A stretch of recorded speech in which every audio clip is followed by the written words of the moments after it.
rồi nát biết xin đi cây biết xin đi nát buồn sân sông cây buồn sân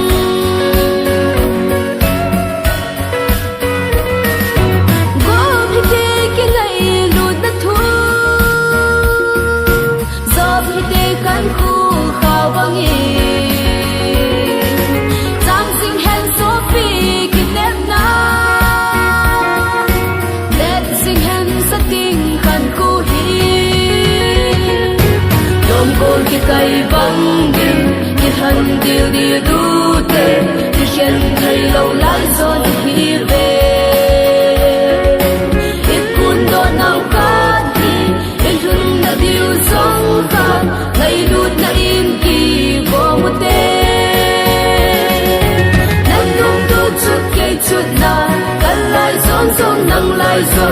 nát biết xin đi cây biết xin đi nát buồn sân giông cây buồn sân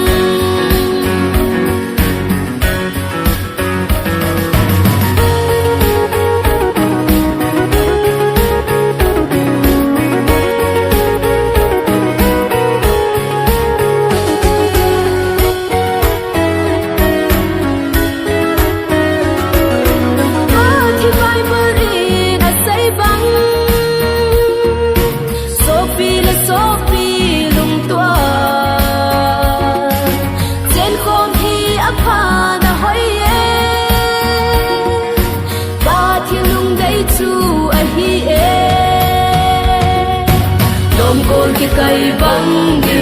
cái thân điều đi đủ tệ thì khen thầy lâu lái gió đi về